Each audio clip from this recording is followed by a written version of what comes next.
Good afternoon, I'm Milton Walker with the Midday News. Special welcome if you're watching on onespotmedia.com. A reminder as well that you can download our One Spot Media app in the Google Play Store or the App Store.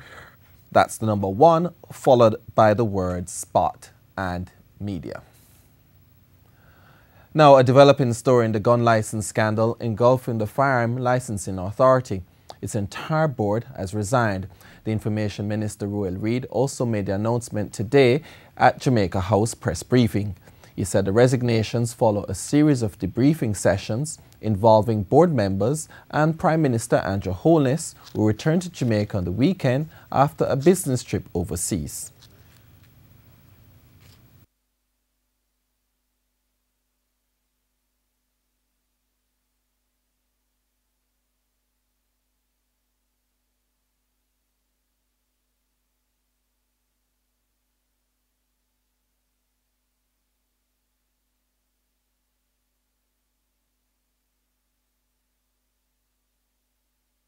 The board of the Firearm Licensing Authority has now tendered their resignation to the National Security Minister, Honorable Robert Montague. The Minister thanked the Chairman, Dennis Wright, and all the members of the board for their service to Jamaica. The board, in its letter, said that the members are stepping down to protect their integrity and that of the institution. Jamaica House officials say they could not outline what concerns the Prime Minister had because they were not in the meeting. They also could not say whether the board resigned or was fired. On Monday, the board chairman, Dennis Wright, had insisted there was no reason for its members to step aside, although there is a police probe on the way into how some gun licenses came to be granted to people of questionable character. Meanwhile, the granting of gun licenses has been suspended. That's part of what's been called a plan of action devised by the National Security Minister. 1. The Firearm Licensing Authority should not issue any approval for gun licenses or permits for the next 7 working days. 2. The Chief Executive Officer, Mr. Shane Dalling, over the same period of 7 working days, will provide an update of the process of the Ministry of National Security Assessment Report on the Firearm Licensing Authority 2017 Allen Report and the status of the implementation of the recommendations to the Minister. He also said the FLA CEO, Shane Dalling, and the FLA staff have been mandated to give full support to the Justice Seymour Panton-led review committee, which has been appointed to look at the agency's operation. Police Commissioner George Quayle met today with his top commanders to discuss preparations for the implementation of the Zones of Special Operations and other anti-crime measures. The Zones of Special Operations Act, which took effect on July 14, gives members of the security forces certain powers to address serious crimes in targeted communities. The Commissioner will also meet with area and divisional commanders who have been reassigned effective today. They include former Deputy Head of MOCA, Selwyn Hay, who this morning took up duties as Deputy Commissioner in charge of the crime portfolio. And some senior officers, as we indicated just now in the Jamaica Constabulary Force, have been reassigned. Assistant Commissioner Fitz Bailey, who was in charge of Area 2, now heads the Counter-Terrorism and Organised Crime Branch, CTOC. ACP Bailey has been promised to crack down on the lottery scamming, which has been linked to the increase in murders and shootings in Western Jamaica. Senior Superintendent Steve McGregor is to take up his assignment as Head of Community, Safety and Security Branch, which will play a key role in the implementation of the Zones of Special Operations. Assistant Commissioner Warren Clark is to take over the Criminal Investigation Branch from ACP Elon Powell, who has been reassigned to the Inspectorate of Constabulary. And the Police Commissioner has shed light on what prompted the reassignment of the senior officers.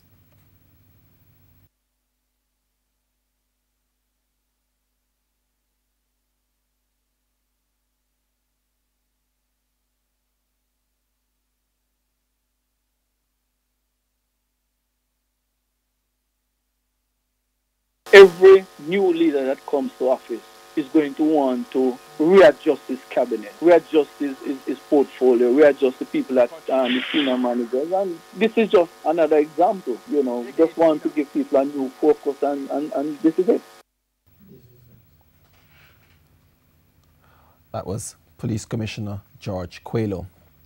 In the wake of TVJ's news expose on the massive phone bills by some government ministers, the government is to implement an interim cap on cell phone charges for cabinet ministers. Information Minister Senator Will Reid made the announcement at the Jamaica House briefing this morning. A proposal for an interim policy for the use of government mobile telephones and closed user group, which includes a cap of $40,000 per month on all mobile telephone communications expenses directly related to each minister of government, both ministers and ministers of state. That figure should be for direct expenses of the ministry to which the minister is so assigned. He said the cap would also apply to officials who do not now have a cap, such as permanent secretaries and so on. However, where ministers exceed the cap for legitimate business, they will be able to take their bills to the permanent secretaries for those charges to be approved. The government was forced to act after an access to information documents obtained by TVJ News revealed that the Finance Minister, Audley Shaw, racked up an $8 million phone bill over 12 months. We certainly are considering some amount of retroactivity of the policy to about January of this year. So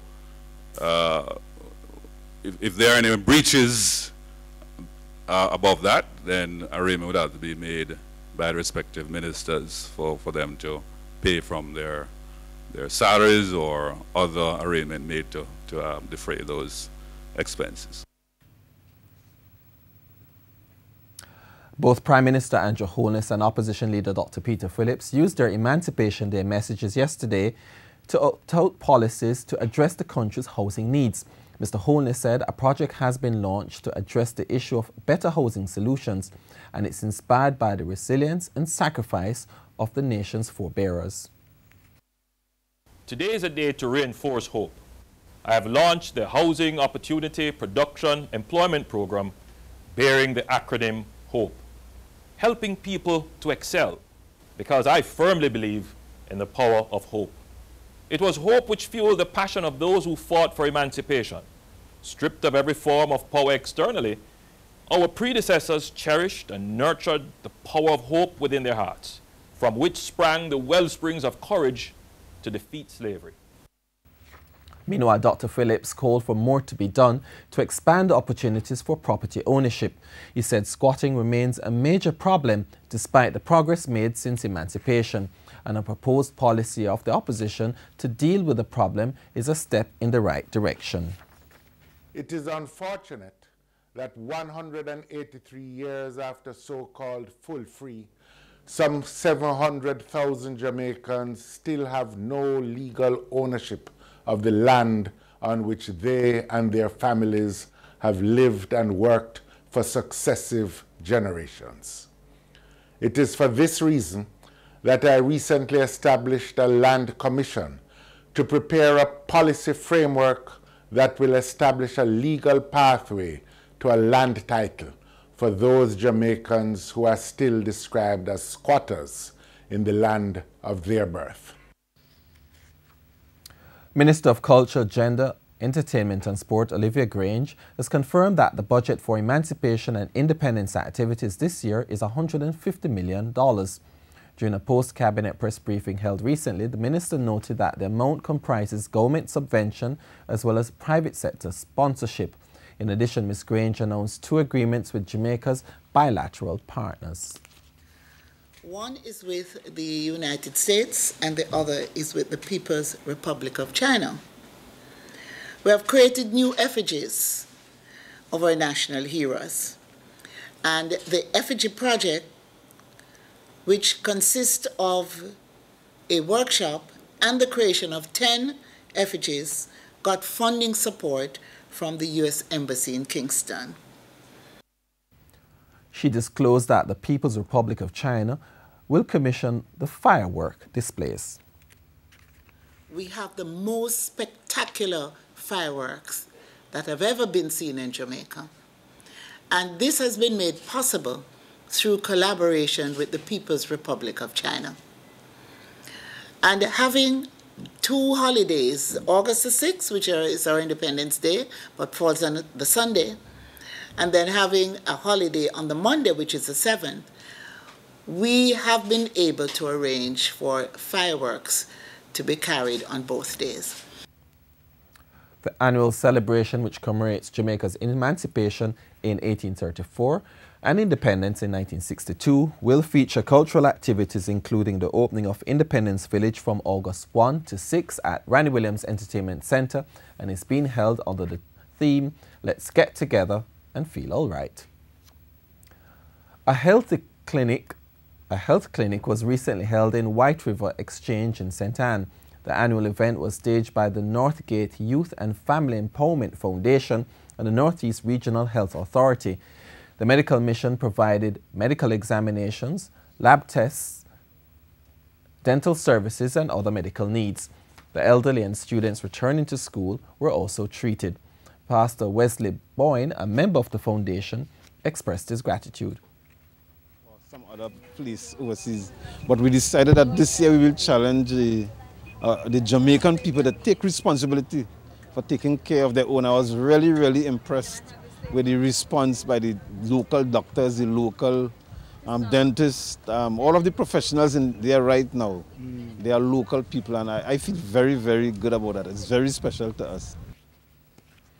A resident of the community was happy for the benefits of the clinic. It's very convenient. Well, for one thing, I know Dr. Clark for years. I know Mr. Boyne for quite some time. And normally I would go to O3s or get a private doctor and go to. But since I'm living right down the road, practically, this is really convenient for me because at least I don't have to be in a crowd and, you know, the long, drawn-out time frame to get the medical done. And I'm comfortable here. Like I said, I know Mr. Boyne and Mr. Ian Clark, Dr. Clark, for quite some time. So this is nice. I'm very happy that you guys are doing this. We go overseas. United States President Donald Trump is condemning the dictatorship of President Nicolas Maduro of Venezuela and the detention of two political opponents in the country. We go to the CNN for more.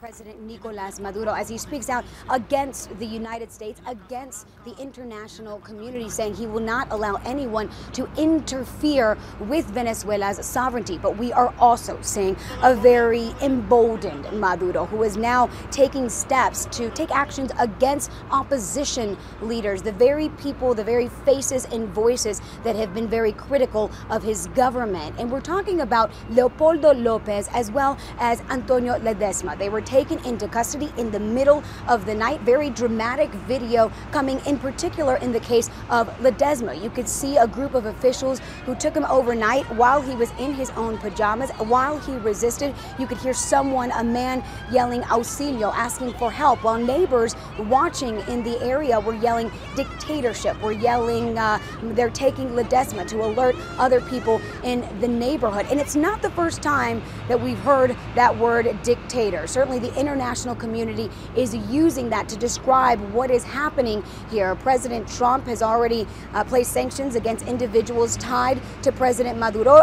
He also is now going after Maduro himself. What he has not done yet, what no one in the international community has done, is targeted the oil industry here. Venezuela, once one of the richest countries in Latin America, the country with the largest oil reserves in the world. And that's Midday News. I'm Milton Walker. Join us at 7 for Primetime News on behalf of the news, sports and production teams. Good afternoon.